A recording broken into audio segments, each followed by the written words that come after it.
Hello guys, welcome to Pronouncist, your pronunciation guide.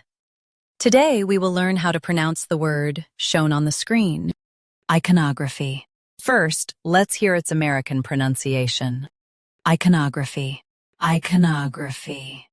Now, read the syllables of U.S. pronunciation shown on the screen naturally. Iconography, iconography.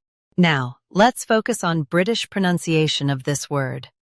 Iconography, iconography. Now, read the syllables of British pronunciation shown on the screen naturally. Iconography, iconography. US has na. UK has no. Watch that middle sound.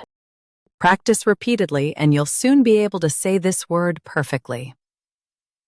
The best way to practice is to repeat the syllable multiple times. The meaning of the word is the study of images and symbols.